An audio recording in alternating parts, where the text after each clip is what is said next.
everyone, my name is Steph, this is the Novelty Corner and welcome to the start of an Aussie Spotlight reading vlog. Now I had grand plans of, filming one of these when I have things to do on the weekend, and I'm really not going to be doing that because it's actually quite warm.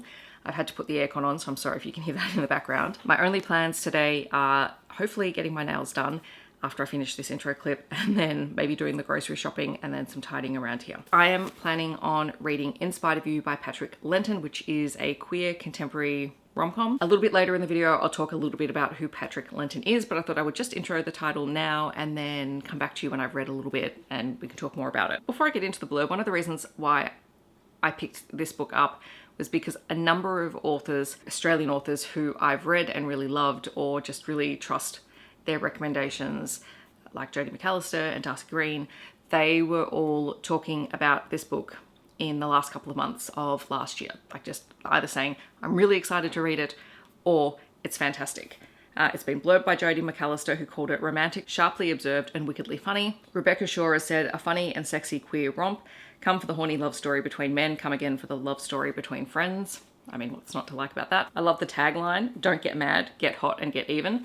So I'm very, very intrigued by this. And it's not super long. So it'll be interesting to see how it goes. The blurb says, a gloriously spiky modern rom-com that will have you falling head over heels in love and spite. When Jeremy is invited to the 10-year reunion of his prestigious writing program, his life is a horrible mess.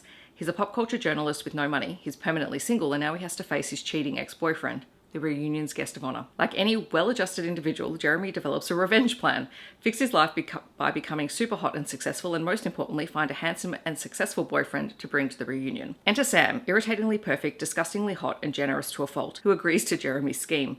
When Sam suggests they start fake dating each other, the simmering tension between them threatens to boil over. Now Jeremy must choose between nursing his grudges and giving himself another chance at love. So I'm very excited. You guys know I love a fake dating situation.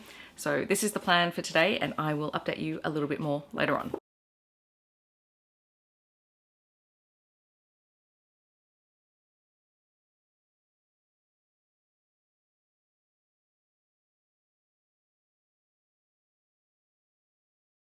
All right, lovely friends, I am back to start talking a little bit about In Spite of You. I'm this far in. I have been out, I got my nails done. We're going to ignore the fact that I've already managed to completely crack one of them. So I'm hoping that it doesn't get too bad over the next couple of days. If not, I'll go back and I'll get this one fixed. I didn't mean to do it. And it's only been like 6 hours. So it's a very typical thing for me. I did also get, a delicious pastry from the bakery, which was peach and lemon ricotta. Very, very tasty. And had lunch. I went and got some freshly cut salami, and I will probably be eating the same thing for dinner because it's a Saturday and I have no energy to do any proper cooking. So we're going to roll with it. But I thought I would start by telling you a little bit about the author Patrick Lenton and then a little bit about the start of the book. I'm just on Patrick's website. He is a writer and a journalist who lives in Melbourne, Australia. This is his debut romance novel, although he has released books of short stories and essays before, including one called Sexy Tales of Paleontology, which I feel like I need to find that one and read it at some point. And I feel like all of his work in the media and as a journalist and sort of the media sphere is very, very much a big part of this book, because we are following Jeremy, who is a journalist. And at the very start of this book, he's at work and he and his colleagues are discussing an article that they've published. He's a journalist and editor, an online news company, I think it is. And at the start, they're discussing a story of theirs that has gone viral. And he's also gotten a Facebook invitation to the 10-year reunion of his writers group. And he doesn't want to go because his ex-boyfriend is one of the star attractions. I think he's become a published author and is quite well known.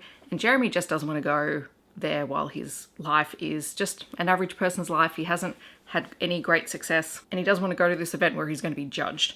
And so he decides that he's going to enact a revenge plan, and he starts going to the gym and he starts taking all of these classes. And at the gym is where he encounters Sam, who is big golden retriever energy, and Jeremy believes is straight because he talks about his ex-girlfriend. Sam happens to work on campaigns for climate and environmental issues, and they get stuck in an elevator, and Jeremy ends up explaining why he started coming to the gym, and Sam isn't quite sure what to make of it and can't understand why someone would want to get back and have revenge at their ex because he's got a good relationship with his ex. Then the next time that they come across each other, Sam has planned out a full revenge campaign, drafted it for Jeremy and presents it to him. Chapter 7, where I'm up to, they're starting to plot that out. So it is very, very funny. It has a very sharp wit to it. The dedication for the book was for my friends who spent the entire time I was writing this book rescuing me from various disasters. I mean, that feels highly relatable. I'm having a great time. This is very, very much in line with the kind of humor that I like. And it's